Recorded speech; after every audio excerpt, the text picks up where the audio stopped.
যারা সমাজ বিরোধী, যারা নানা ধরনের অপকর্মে যুক্ত, কোন দুর্নীতিবাজ বিএনপির সদস্য হতে পারবে না। সমাজের মানুষ যাদেরকে আতঙ্ক মনে করে তারা বিএনপির সদস্য হবে না। স্বাধীনতার পরে যারা ক্ষমতায় এসছে তারা শুধু কারবাজারিতে লিপ্ত ছিলেন না, তারা চোরাগার বাড়িতে লিপ্ত ছিলেন না, তারা গণতন্ত্রকে ধ্বংস করেছে। সংগ্রামী ভাই বোনেরা, এই সদস্য হওয়ার শর্ত আছে যারা সমাজ বিরোধী, যারা নানা ধরনের অপকর্মে যুক্ত, যারা জনগণের কাছে ভীতির সঞ্চার করে, এরা বিএনপির সদস্য হতে পারবে না। কোন দুর্নীতিবাজ বিএনপির সদস্য হতে পারবে না। সমাজের মানুষ যাদেরকে আতঙ্ক মনে করে তারা বিএনপির সদস্য হবে না। তাছাড়া সবাই হবে কারখানার শ্রমিক, ওই মাঠের কৃষক, স্কুল শিক্ষক, চাকরিজীবী, যারা রাজনীতি করার যাদের আইনগত অধিকার আছে, শ্রমিক শ্রেণী,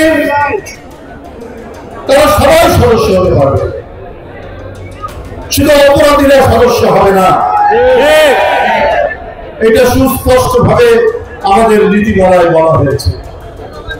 বন্ধুরা, এই দায়িত্বটা ঢাকা মহানগর, গাজীপুর মহানগরে বিএনপির সভাপতি শওকত সরকার এবং সাধারণ সম্পাদক রনি, এদের দায়িত্ব দেওয়া হয়েছে।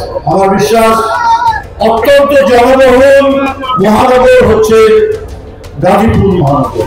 অনেক লোক বাস করে, অনেক মানুষ বাস করে এখানে। কমপক্ষে 3 থেকে 4 লক্ষ তারা প্রাথমিক সদস্য বানাবে বিএনপি। এই বিষয়ে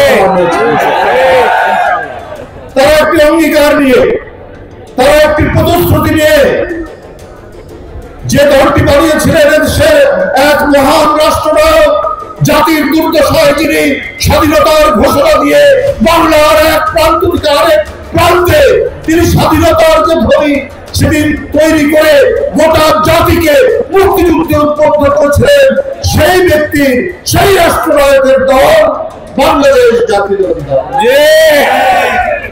এই দল করার জন্য অনেক মানুষ আজকে প্রস্তুত আছে। এরা কেমন মানুষ?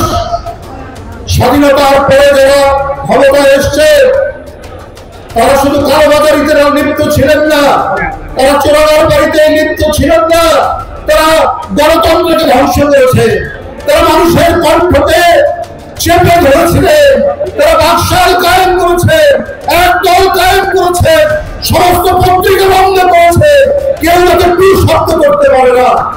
এইটাই ছিল এই 17 বছরের ফ্যাসিস্ট শেখ হাসিনা, এবং তার বাবাও সেটি করেছেন 72 থেকে 75 সালে।